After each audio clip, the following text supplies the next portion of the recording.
Good evening all of you. నేను మీకు ఈరోజు ఇంపార్టెంట్ అయినటువంటి కరెంట్ అఫైర్స్ గురించి చెప్పబోతున్నాను. మీరు ఈ వీడియోని మొదటి నుండి చివరి వరకు ఎక్కడ స్కిప్ చేయకుండా చూసినట్లయితే ఈ కరెంట్ అఫైర్స్ మీకు అర్థమవుతుంది.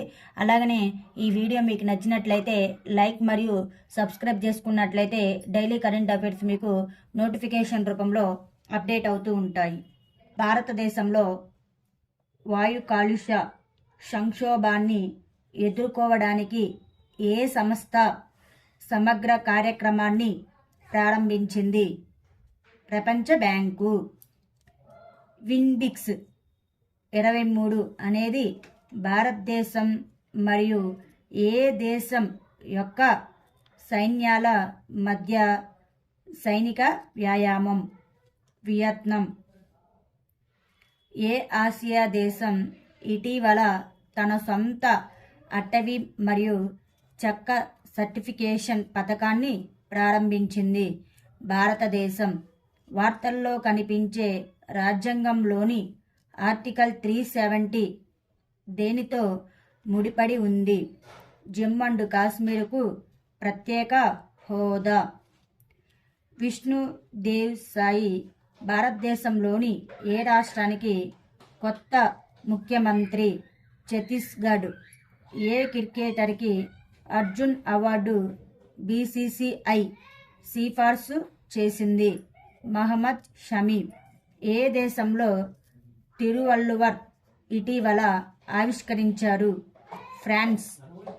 పార్లమెంటు శీతాకాల సమావేశాల మిగిలిన కాలానికి రాజ్యసభ నుండి సస్పెండ్ చేయబడిన టీఎంసీ ఎంపీ ఏది? నుస్రత్ జహాన్ రూహీ. కోల్కతా నైట్ రైడర్స్ తదుపరి సీజన్కు తమ కెప్టెన్గా ఏ ఆటగాడిని నియమించింది?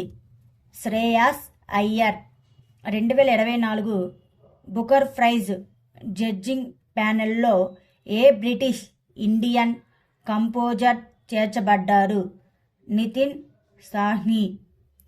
ఇటీవల వార్తల్లో కనిపించిన రోడ్డు భద్రత 2023పై గ్లోబల్ స్టేటస్ రిపోర్టు విడుదల చేయబడింది. ప్రపంచ ఆరోగ్య సంస్థ. ఇటీవల క్యాసియోపియా ఏ వార్తల్లో ఉంది? ఇది ఒక భారీ నక్షత్రం యొక్క శేషం. ఏ ప్రముఖ హిందీ రచయిత్రికి 33వ వ్యాస సమ్మాన్ లభించింది? Pushpa Bharati. Padmapani lifetime achievement అవార్డుతో ఎవరు సత్కరించబడతారు? జావేద్ అఖ్తర్. మహిళల కోసం నారీ శక్తి సేవింగ్స్ ఖాతాని ఏ బ్యాంకు ప్రారంభించింది? Bank of India.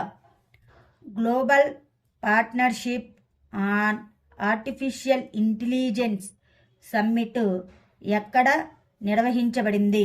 న్యూఢిల్లీ. కొన్నిసార్లు వార్తల్లో కనిపించే డయోచిస్టియా అలెనెన్సిస్ దేనికి సంబంధించినది? ఒడిశాలోని చిలికా సరస్సులో కొత్త జాతి సముద్రపు యాంఫిఫోడ్ కనుగొనబడింది.